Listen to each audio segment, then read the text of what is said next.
그리스도의 아버지 하나님을 찬송하리로다. 그의 많으신 긍휼대로 예수 그리스도를 죽은 자 가운데서 부활하게 하심으로 말미암아 우리를 거듭나게 하사 산 소망이 있게 하시며 썩지 않고 더럽지 않고 쇠하지 아니하는 유업을 잊게 하시나니 곧 너희를 위하여 하늘에 간직하신 것이라. 할렐루야. 십자가에 달려 죽은 지 사흘 만에 사망 권세를 깨뜨리고 부활하신 우리 구주 예수님께 찬송과 영광을 올려드립니다. 부활의 첫 열매가 되신 예수님을 따라 우리도 마지막 날에 부활하게 될 것을 믿으며 이 시간 하나님께 나와 감격의 부활절 예배를 드립니다. 주여, 예배하는 이 시간 성도들의 마음에 부활과 영생의 소망을 굳건하게 심어주옵소서. 썩어 없어질 땅의 것에만 소망을 주지 않게 하시며 부활을 사모하는 성도가 되어 주님 안에서 견실하며 흔들리지 않는 믿음을 지키게 하여 주옵소서. 무덤 문을 여시고 부활하신 예수님의 이름으로 기도드리옵나이다. 아멘.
성경대로 그리스도께서 우리 죄를 위하여 죽으시고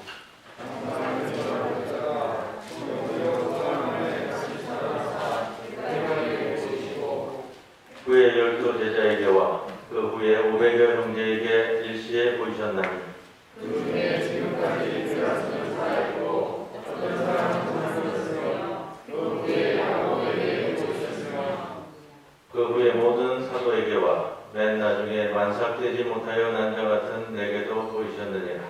그리스도께서 하나님 자신의 하나님 보셨으면 그가 선한 것도 없으시고 또 이름도 없으시며 만일 그리스도 안에서 우리가 바라는 것이 다만 이 세상의 삶뿐이면 모든 사람 가운데 우리가 더욱 불쌍한 자이리라. 그러나 이제 그리스도께서 죽은 자 가운데서 다시 살아나사 잠자는 자들의 주장에 하셨도다. 아멘. 전능하사 천지를 만드신 하나님 아버지를 내가 믿사오니 그 외아들 우리 주 예수 그리스도를 믿사오니 이는 성령으로 잉태하사 동정녀 마리아에게 나시고 본디오 빌라도에게 고난을 받으사 십자가에 못 박혀 죽으시고 장사한 지 사흘 만에 죽은 자 가운데서 다시 살아나시고 하늘에 올사 전능하신 하나님 우편에 앉아 계시더라. 이제로서 산자와 죽은 자를 심판하러 오시리라. 성령을 믿사오니 거룩한 공회와 성도가 서로 교통하는 것과 죄를 사하여 주신 것과 몸이 다시 사는 것과 영원히 사는 것을 믿사옵나이다. 아멘.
부활하신 예수님을 찬양합니다.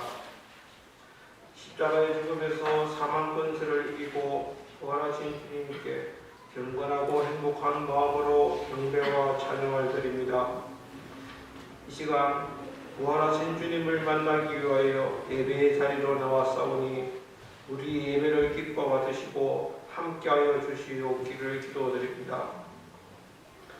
주님의 부활로 인하여 참된 소망과 희망이 생겼지만 저희들은 여전히 주님의 부활을 의심하여 널리 증거하지 못했던 의심 많은 연약한 존재들이었습니다. 예수님의 표적과 시사를 보지 않으면 믿지 못하는 미련한 존재가 아닌 오직 말씀만을 온전히 마음으로 믿고 자유함을 얻는 성도들이 되게 하옵소서. 권능의 주님, 전 세계가 코로나로 인하여 생활이 어려워졌고 원하지 않는 전쟁으로 고통받는 백성들이 있습니다. 하나님, 저희를 이 고통과 환난에서 건져 주옵소서. 코로나로부터 해방시켜 주시고 서로가 서로를 대적하지 않는 화평을 이루는 세상이 되게 인도하여 주시옵소서. 부활의 주님, 주님이 사랑하시고 친히 세우신 부산 중부교회도 부활의 소망으로 넘쳐나는 교회가 되게 하옵시고 그동안 코로나로 침체했던 교회가 예배로 회복되고 다시 부흥할 수 있도록 역사하여 주시옵소서. 교회를 찾는 사람이 늘어나며 그 발걸음마다 부활의 주님을 만나 감사와 찬양이 넘쳐나는 교회가 되게 하옵소서. 또한 교회의 모든 성도들이 하나된 지체로서 서로 화평을 누리며 살아갈 수 있도록 주님 축복하여 주시옵소서. 일상에 처해진 모든 문제들을 하나님께 내려놓고 간절하게 기도하고 간구하는 성도들을 기억하시고 응답하여 주옵소서. 부활의 기쁨을 찬양으로 올려드리는 찬양들의 찬양을 기쁘게 받아주시옵소서. 보이지 않는 곳에서 헌신하는 손길들을 기억하여 주시고 그들의 봉사와 수고가 교회의 힘이 되고 하나님의 나라가 더욱 확장되게 하시며 더 많은 은혜를 체험하게 하옵소서.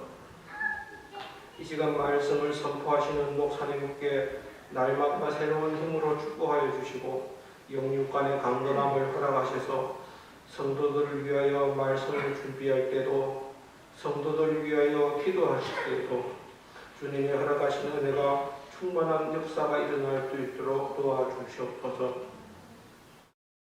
우리와 함께 예배드리지 못하는 성도들의 사정들을 하나님께서 일일이 돌아봐 주시고 각자의 형편과 처지에 맞는 은혜와 은총을 내려주시기를 간절히 간구드리며 부활이요 생명이신 예수 그리스도의 이름으로 기도드립니다. 아멘.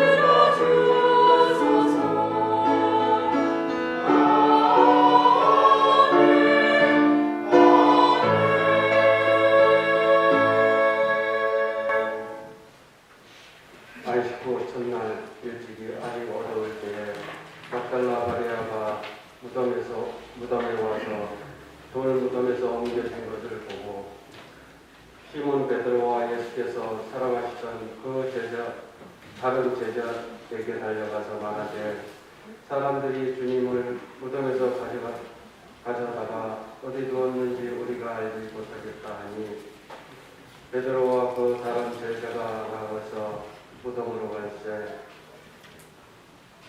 둘이 같이 다름질을 하더니 그 다른 제자가 베드로보다 더 빨리 달려가서 먼저 무덤에 이르러 구부려 세마포 놓인 것을 보았으나 들어가지는 아니하였더니 시몬 베드로는 따라와서 무덤에 들어가보니 세마포가 놓였고 또 그 머리에 쌓았던 수건은 세마포와 함께 놓이지 않고 딴 곳에 썼던 대로 놓여 있더라. 그때에 무덤에서 먼저 나갔던 그 다른 제자들도 들어가 보고 있더라. 그들은 성경에 그가 죽은 자 가운데서 다시 살아나야 하리라 하신 말씀을 아직 알지 못하더라. 이에 두 제자가 자기들의 집으로 돌아가니라. 이는 하나님의 말씀입니다.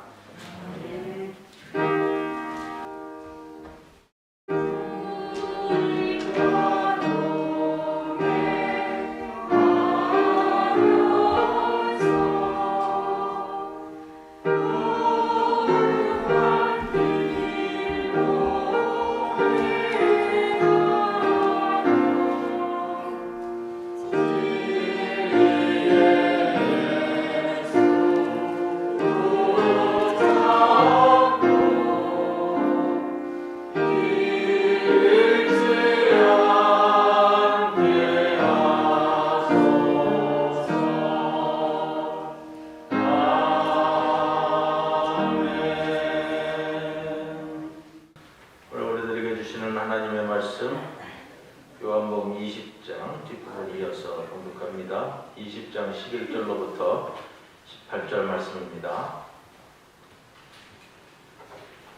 마리아는 무덤 밖에 서서 울고 있더니 울면서 구부려 무덤 안을 들여다보니 흰옷 입은 두 천사가 예수의 시체에 누웠던 곳에 하나는 머리편에 하나는 발편에 앉았더라. 천사들이 이르되 여자여 어찌하여 우느냐 이르되 사람들이 내 주님을 옮겨다가 어디 두었는지 내가 알지 못함이니이다. 이 말을 하고 뒤로 돌이켜 예수께서 서 계신 것을 보았으나 예수이신 줄은 알지 못하더라. 예수께서 이르시되 여자여 어찌하여 울며 누구를 찾느냐 하시니 마리아는 그가 동산지기인 줄 알고 이르되 주여 당신이 옮겼거든 어디 두었는지 내게 이르소서 그리하면 내가 가져가리이다. 예수께서 마리아야 하시거늘 마리아가 돌이켜 히브리 말로 라보니 하니 이는 선생님이라는 말이다. 예수께서 이르시되 나를 붙들지 말라. 내가 아직 아버지께로 올라가지 아니하였노라. 너는 내 형제들에게 가서 이르되 내가 내 아버지 곧 너희 아버지 내 하나님 곧 너희 하나님께로 올라간다 하라 하시니 막달라 마리아가 가서 제자들에게 내가 주를 보았다 하고 또 주께서 자기에게 이렇게 말씀하셨다 이르니라. 이 말씀 가운데 성령께서 함께 하시기를 기원합니다.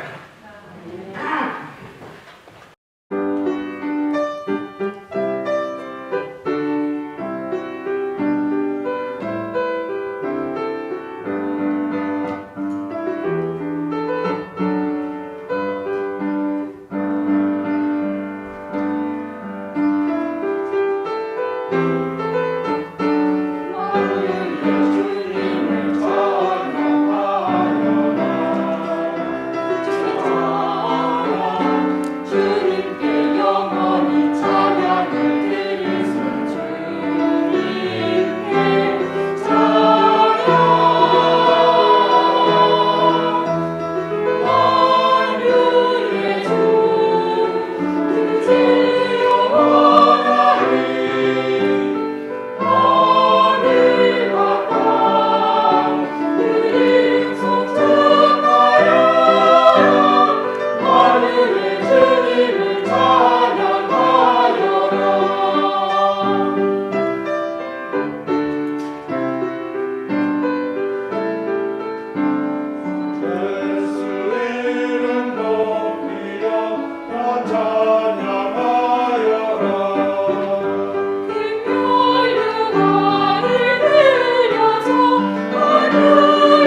계신 분들과 함께 인사 먼저 나누고 오늘 말씀 시작하겠습니다. 주님 부활하셨습니다. 주님 부활하셨습니다. 주님 부활하셨으면 얼굴이 좀 밝게 오늘 시작해야지.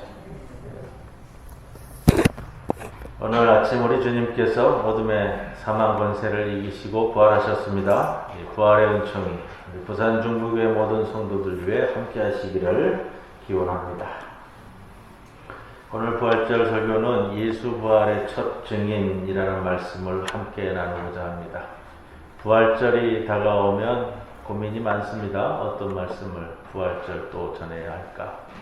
우리가 늘 같은 본문에서 맴돌게도 되는 것이 절기의 설교자의 어려움이에요.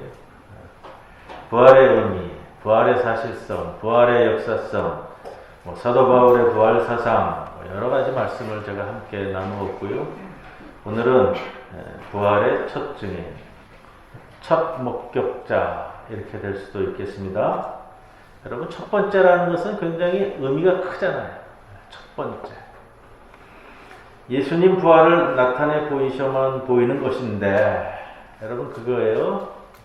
오늘 말씀에도 반복이 될 부분인데, 예수님 부활은요, 부활하셨다고 내가 다 볼 수 있는 게 아니고요. 예수님께서 나에게 나타내 보이셔야만 제가 볼 수 있는 겁니다. 이번 말씀을 준비하면서 예수님께서 자신의 부활 사건을 누구에게 가장 처음 나타내 보이셨을까? 왜 그 사람에게 처음 나타내 보이셨을까?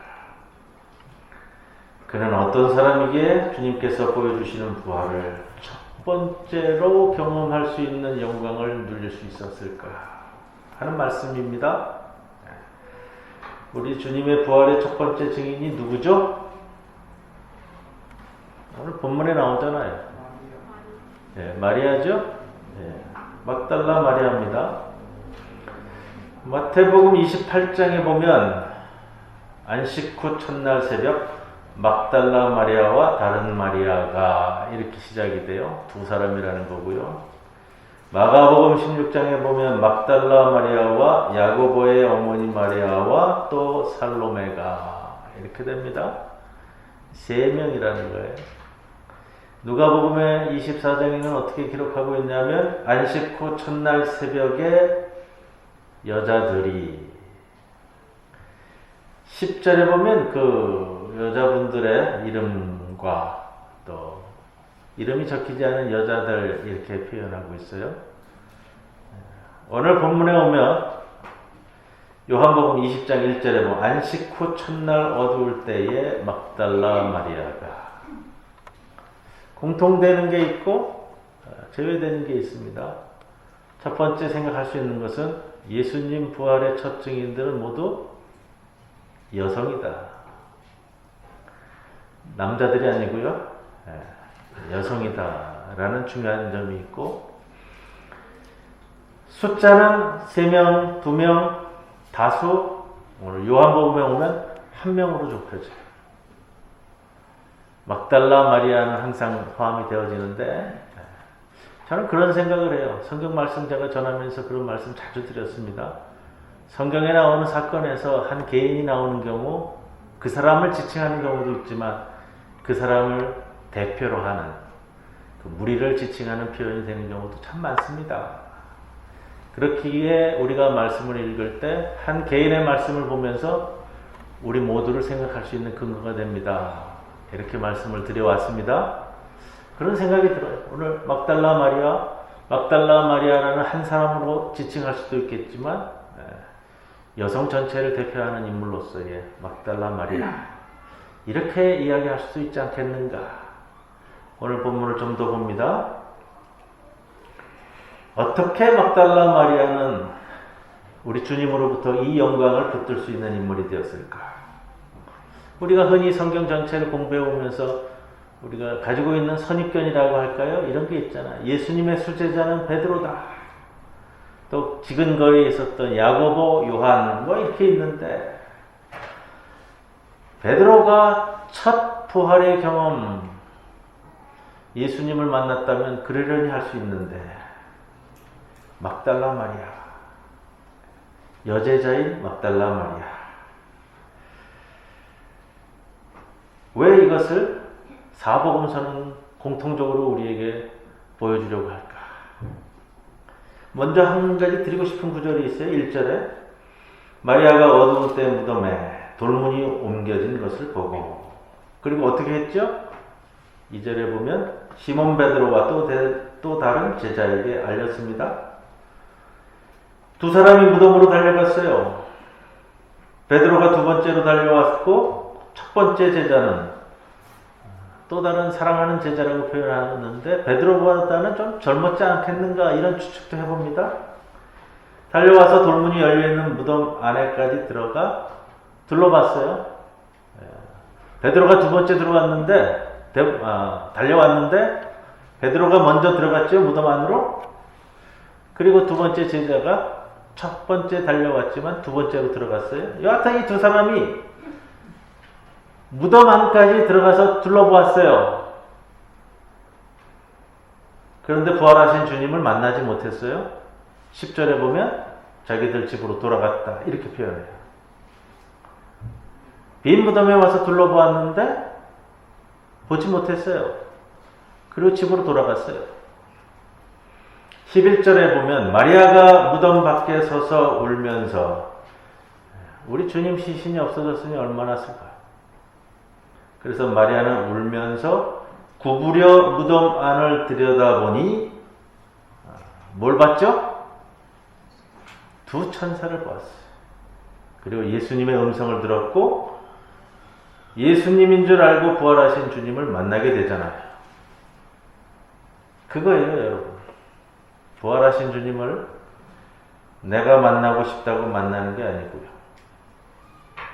베드로, 제일 먼저 무덤 안에까지 들어갔는데도 못 만나는 것을 마리아는 무덤 밖에서 들여다보다가도 만나는 거예요.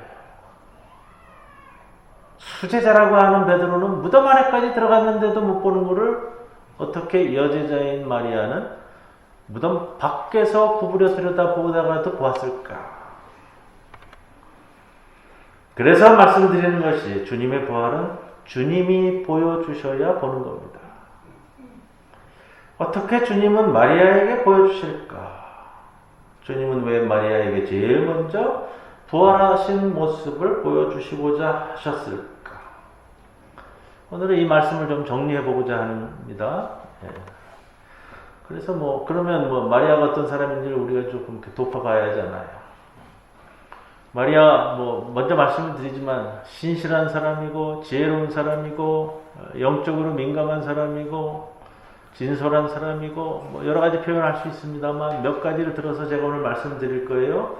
1절, 2절 보세요. 안식 후 첫날, 일찍이 아직 어두울 때에, 막달라 마리아가 무덤에 와서, 돌무덤에서 옮겨진 것을 보고, 다른 제자에게 달려가서 이 사실을 전하였습니다. 이 사실은 그녀가 예수 부활의 아침에 무덤을 찾은 첫 사람이었다라는 것을 보여줍니다. 여러분, 첫 번째 찾았으니 첫 번째 만날 수 있는 거예요. 그 누구도 이런 마음을 가지지 않았을 때에 그 마음을 가진 자에게 첫 번째 주어지는 겁니다. 막달라 마리아는 어떠할 정도로 신실한 제자였을까? 우리가 요즘은 누가복음서 강해를 수요 강해 시간에 함께 나눕니다. 그 전에는 요한복음, 마가복음, 마태복음 다 말씀을 드렸는데, 누가복음 말씀을 드리면서도 반복해서 몇 번 이런 말씀을 드렸어요. 복음서에 나오는 예수님의 사역은 보통 3부작으로 이루어집니다.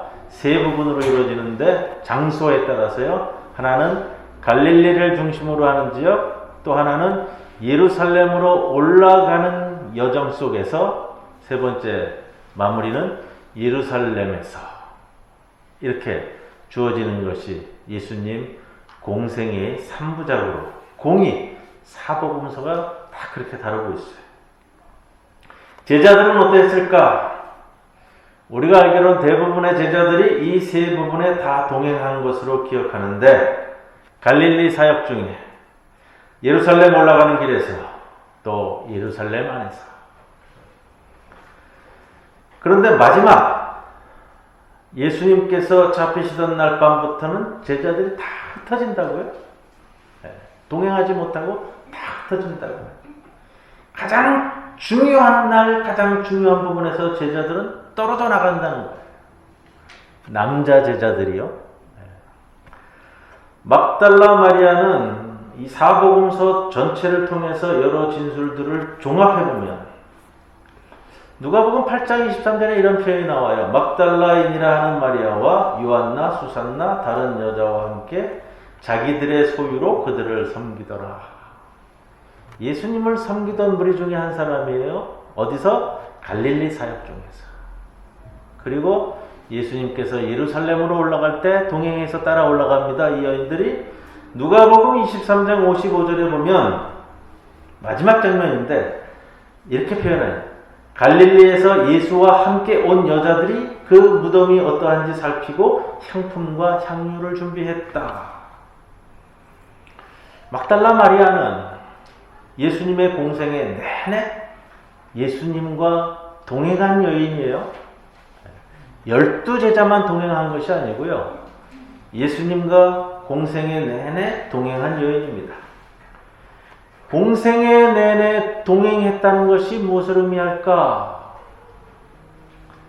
여러분, 지근거리에서 가까이에서 주님의 말씀을 항상 가까이에서 듣고 그 말씀의 의미를 제대로 알아새기고 그리고 그 말씀을 그대로 실천하려고 하는 그 마음을 안고 실천하며 살아온 사람, 그 모습을 성경은 우리에게 이렇게 보여줍니다.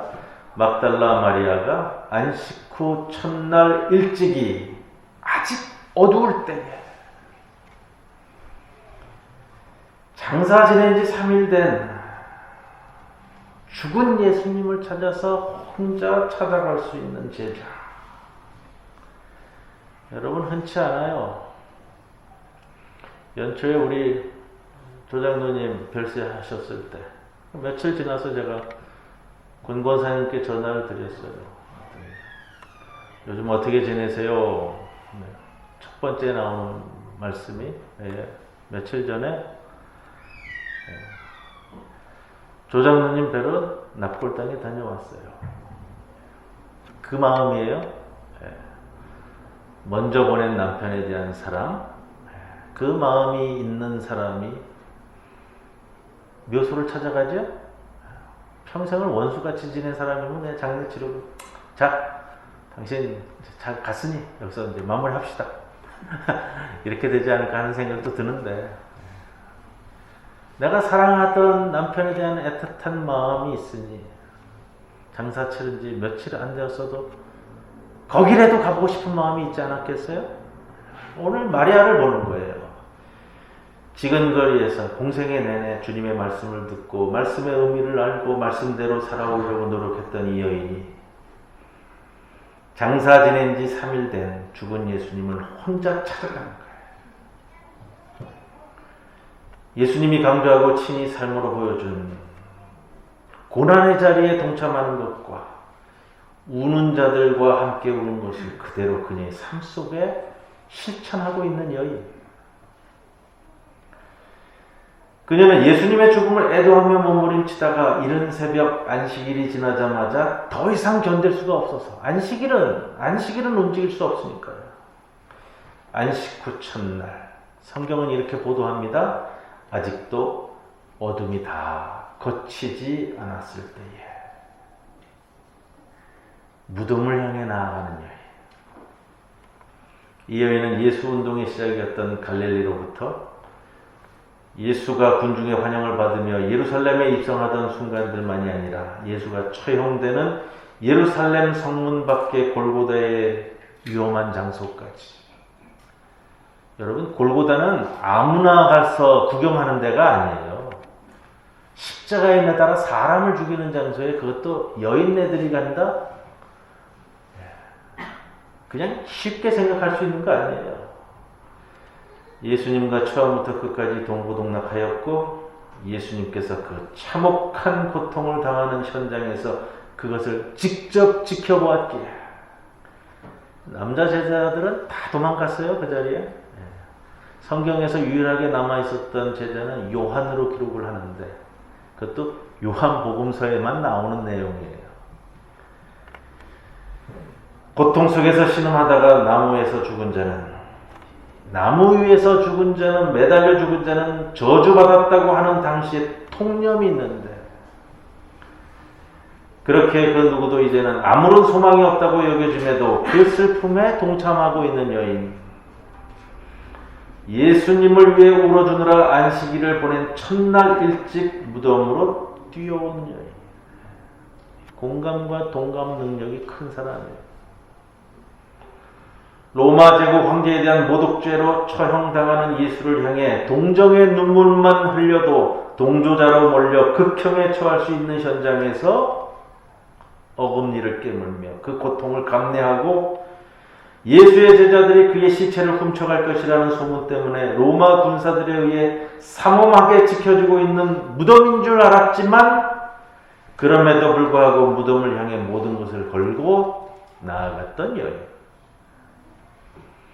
그렇게 그녀는 남자 제자들이 무덤 안까지 들어가 보고도 부활하신 예수님을 보지도 못하고 부활하신 주님을 만나지도 못하고 눈물 한 방울도 보이지 않고 아무렇지도 않게 그 자리를 떠나버린 그 빈 무덤을 이 여인은 떠나지 못하고 오늘 본문 11절에 마리아는 무덤 밖에 서서 울고 있더니 울면서 구부려 무덤 안을 들여다보고 13절에 천사들이 이르되 어찌 우느냐 15절에 예수께서 여자여 어찌하여 우느냐 울다가 그렇게 끝까지 자리를 지키며 기다리다가 부활하신 예수님을 최초로 만나게 되는 여인. 여러분 예수님 죽음의 현장 그리고 장례를 치르는 현장 그리고 이 자리까지 오면서 성경에서 십자가를 매달고 죽으신 예수님을 향해 울었다고 하는 사람이 안 나와요.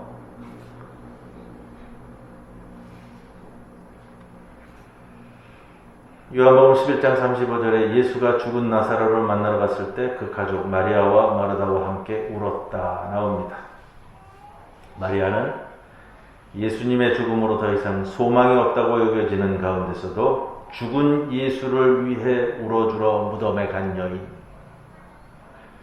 마리아는 예수께서 십자가를 지러 간다는 말을 했을 때에도 다른 제자들은 흘려서 들었는데 마리아는 다른 제자들처럼 흘려서 듣지 않았기에 예수님의 선택과 결단에 눈물과 기도로 옥합을 깨트리며 고통을 함께 나누었던 여인. 죽은 후에는 향유로 그에게 예를 갖추고자 하였던 여인. 어느 한순간도 흐트러짐 없이 예수 편에서 그를 위로하고 지지하는 여성 제자 그룹의 대표.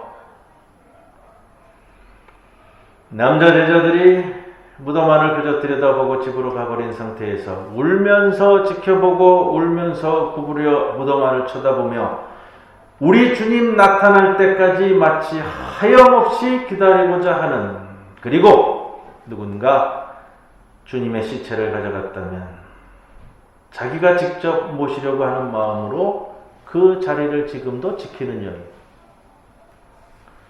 열처녀 비유에서 어떤 일이 일어날지는 모르지만 신실하게 등잔의 기름을 준비하여 끝까지 지켜내서 신랑 잔치에 참여하는 축복을 얻은 5 처녀와 같은 여인. 예수님의 사역에서 여성 제자들은 단 한 번도 우리 주님을 실망시킨 적이 없는 신실한 사람. 남성 제자들은 주님의 말씀과 행동을 이해하지 못하고 때로는 헛소리도 하고 때로는 경쟁하고 때로는 싸우고 때로는 도망가고, 그러나 이러한 제자 마리아에게 보이는 소망의 싹은 1절에 돌이 돌 무덤에서 옮겨진다. 이걸 보게 된 거죠. 굳게 닫혀져 있을 절망의 상징인 돌문이 열려 부활을 향한 최초의 단초를 마리아가 접한 것인데, 그녀의 이어지는 행동을 보면 예사 행동이 아니라는 거예요. 2절 보십시오. 시몬 베드로와 예수께서 사랑하시던 그 다른 제자에게 달려가서 말하되. 왜 제자들에게 갔을까요? 예수님의 부활에 확신이 있었을까요? 그건 모릅니다. 그러나 이건 한 가지는 확실해요. 당시에 여성은 증인으로서의 신뢰가 없어요. 여자가 하는 말은 안 믿는다는 거예요. 지금 앉아 계신 여성분들에게는 죄송합니다만 2000년 전이에요. 마가복음에서 같은 사건을 다루는 기사에 이런 표현이 나와요. 마가복음 15장 9절. 마리아가 가서 주님이 살아나셨다는 것을 전했는데 이렇게 표현합니다. 제자들이 듣고도 믿지 아니하리라. 주님이 살아나셨다는 것을 마리아가 전했어요. 근데 제자들이 듣고도 믿지 아니하였다. 왜? 여자가 전해준 거기 때문에. 이게 2000년 전 성경에 나타나는 가부장제적 사고방식이 그대로 드러나고 있는 표현이에요. 여자가 전하는 것은 믿지 않았을 뿐만 아니라 또 일반적으로도 증인의 효력은 둘 이상이잖아요. 둘 이상. 혼자 무덤에 갔다가 마리아는 예상치 못하게 무덤을 막은 돌이 굴려져 있는 상황을 접하였을 때 아마도 이건 지금식 표현입니다만 냉철한 판단에 따른 올바른 행동을 했을 것이다. 예수의 부활은 여자 혼자 목격한 사건이다라는 소식이 전해진다면 당시 사회에서는 증거의 효력은 전무했을 것이고 마리아와 예수가 아무도 없는 곳에서 아직도 어둑어둑한 시간에 단둘이서 만남을 가졌다는 것은 아마도 숱한 상상을 만들어낼 수 있는 그런 계기로 보일 수도 있지 않았을까. 거기다가 예수의 제자들이 예수의 시체를 훔쳐간다는 소문이 있었던 상황을 감안할 때 만일 여자 혼자서 예수의 시체가 없어진 것을 확인하고 사람들에게 예수의 부활을 전했었다면 참 어떻게 되었을까? 그런 의미에서 읽을 때 마리아가 혼자 들어가 보는 것을 자제하고 먼저 남자 제자들을 찾아가서 그 사실을 알린 것은 부활의 첫 증인으로 될 수 있었던 첫 단초를 보여주는 여인. 지혜 있는 행동의 모범으로서 이 여인을 볼 수 있지 않을까 생각합니다. 그것을 전해 듣고 달려간 베드로와 또 다른 제자. 예수의 부활에 관하여는 전혀 기대와 생각이 없었기 때문에 이 여인의 이야기가 사실인지 아닌지는 관심이 없은 채로 시신 찾기에만 몰두하여 부활한 예수를 만나지 못하고도 더 찾아보려는 어떠한 노력도 없이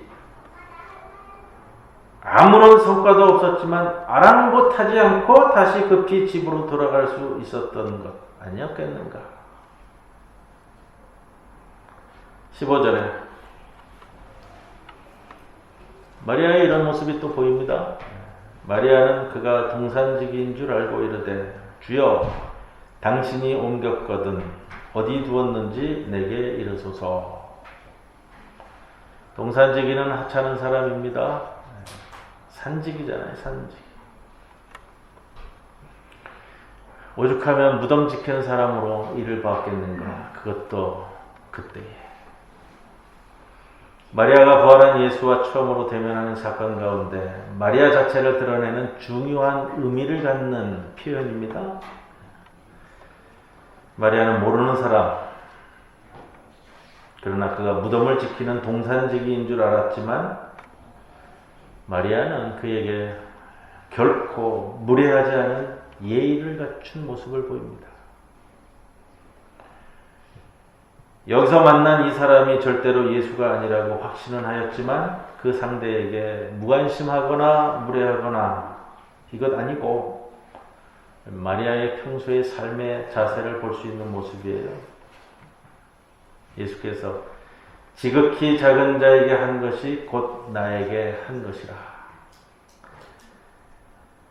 지극히 작은 자에게 하지 않은 것이 나에게 하지 않은 것이라고 말씀하셨는데, 바로 그녀는 동산지기가 지극히 작은 자인 줄 알지만 그럼에도 불구하고 극진한 예를 갖추어 그가 혹 예수님일지라도 신뢰가 되지 않을 정도로 그렇게 살아온 삶의 습관이 되어 있음이 우리에게 감동을 주는 표현 아니겠습니까? 동산지기를 향해 답을 합니다. 주여. 동산지기를 깍듯한 예를 갖추어 말하는 거예요. 주여. 말씀이 몸에 배어있는 사람이에요.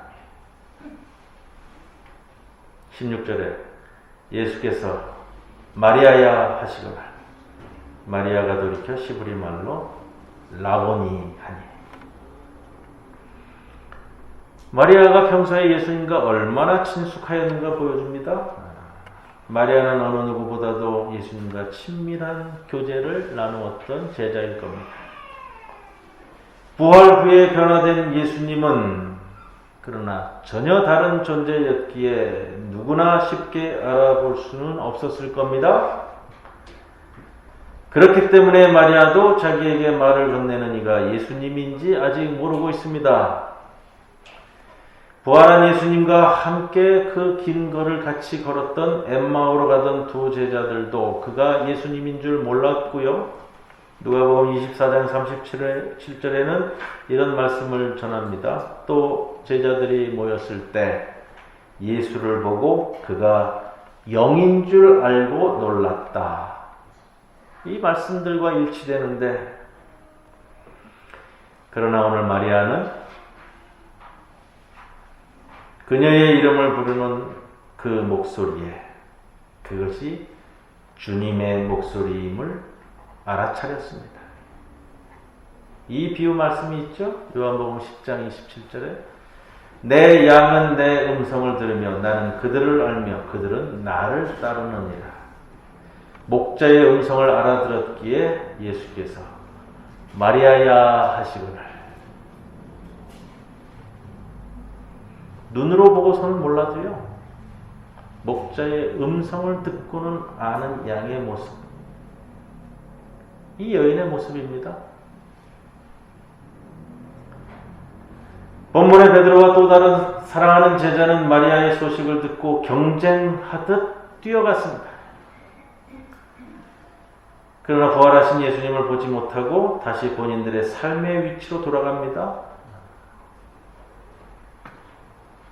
성경은 이런 이들의 행동을 예수님께서 생전에 한 중요한 말조차도 무관심하게 듣고 기억하지 못하는 것으로 비판적인 시각으로 토를 달고 있습니다. 오늘 9절 말씀이에요. 이는 그들이 그가 반드시 죽은 자들로부터 다시 일어나야 하리라 하신 성경 기록을 아직 알지 못하였기 때문이다. 이 둘이 무덤에 와서 확인한 것은 세마포입니다. 거기에 베드로는 머리 두건 싸는 걸 하나 더 보았습니다. 그들이 무덤 안을 분명한 샅샅이 살폈기에 나중에 결국 그들이 본 것 이상의 것, 즉 여자가 부활한 예수를 거기서 만났다고 하는 것을 믿지 못했습니다. 그러나 마리아의 영적인 눈은 베드로와 사랑하는 제자와는 달리 세마포와 두건이 아니라 영적인 존재인 천사를 보고 그들과 영적인 대화를 나누어 오늘 사건의 핵심에 도달하고 있습니다. 12절에 그녀는 흰옷을 입은 두 천사를 봅니다. 그리고 13절에 대화는 부활하신 예수님과 함께합니다. 베드로와 또 다른 제자는 그저 물건에 집착합니다. 그러나 마리아는 영적인 사람이라는 겁니다. 신실하고 지혜롭고 사려 깊고 말씀을 붙들고 주님 주신 말씀을 늘 붙들고 있는 여인. 말씀을 붙들고 있기에 그대로의 모습이 생활인 여인. 그 여인에게 부활의 첫 증인의 영광이 주어졌습니다. 제가 늘 강조하는 말씀이 있잖아요. 말씀 붙들고 사시라고요. 말씀 붙들고 사는 것은 다 같이 하는데 베드로는 항상 결정적인 때에 놓칩니다. 이게 안타까운 거예요, 여러분.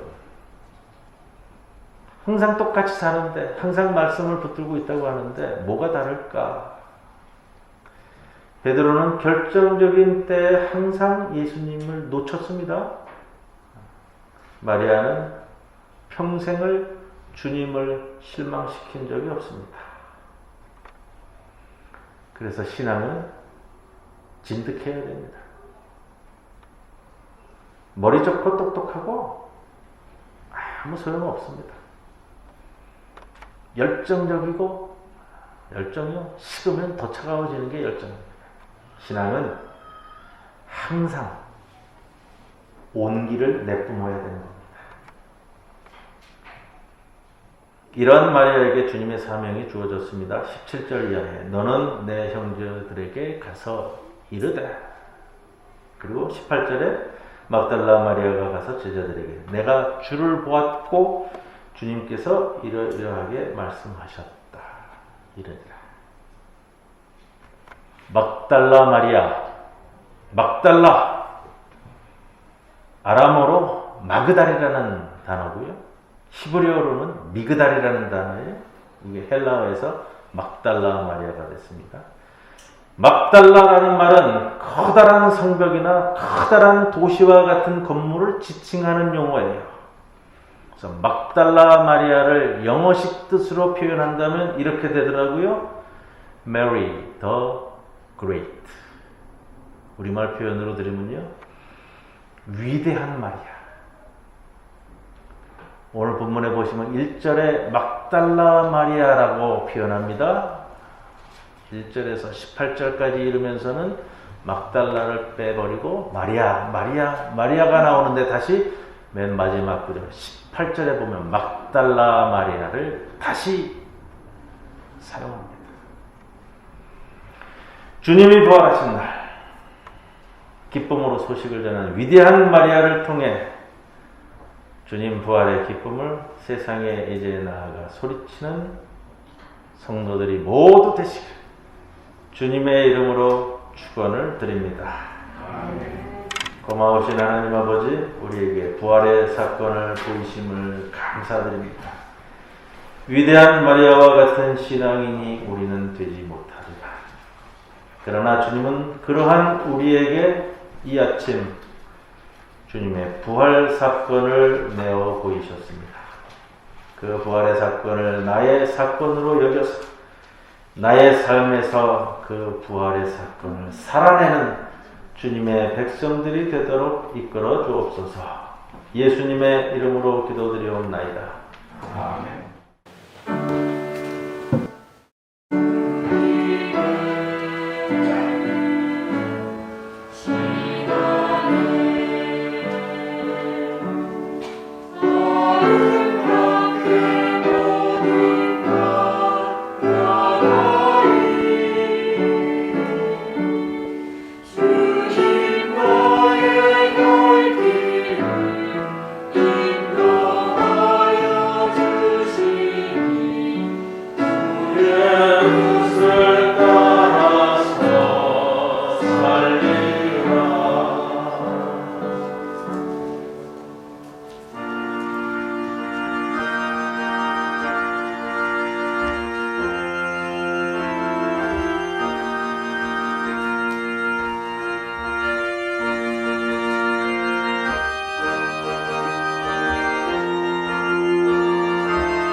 안에서 멈추어 설 수 있도록 붙잡아 주옵소서. 잡다한 생각과 번잡한 일에서 벗어나게 하시고 침묵과 묵상으로 가고 있는 길을 돌아보게 하여 주옵소서.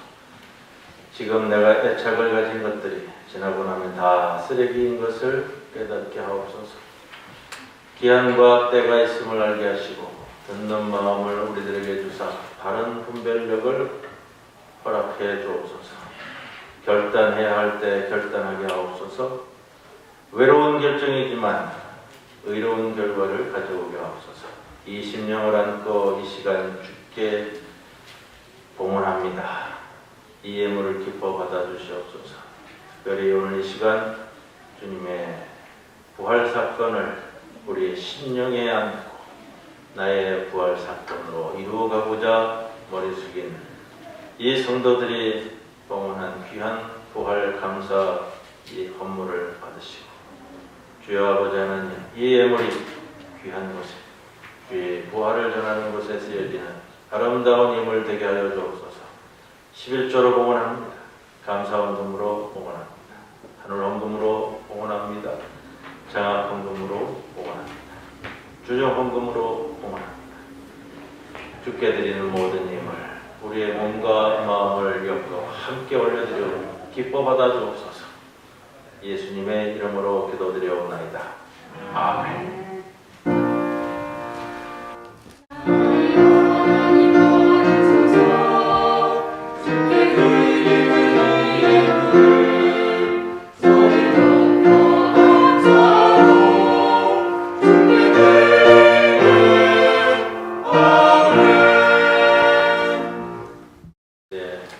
모두 일어서셔서 오늘 표례송은 165장 1절 2절입니다.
사순절 기간 동안 가다듬어 우리의 신앙 주님 앞에 꼽힐 수 있도록 인도해 주옵소서. 육신의 어려움으로 인해서 고생 중인 우리 교회의 어르신들 기억하여 주시사 주님께서 늘 임재 동행해 주시옵소서. 우리 김종원 청년 지난 20개월간의 군 복무를 무사히 마치고 돌아왔습니다. 모든 기간 동안 건강하게 지켜주신 은혜를 감사드리오니 앞으로 준비되어지는 모든 여정도 주님 함께 이 청년과 임재 동행해 주시옵소서. 지금은 우리 주 예수 그리스도의 크신 은혜와 하나님 아버지의 크신 사랑과 성령님의 함께하심 우리의 가슴에 부활 사건의 신앙을 안고 이제 이 세상 밖으로 나아가는 모든 성도들 위해 영원토록 함께 하실 것을 간절히 축원하옵나이다. 아멘.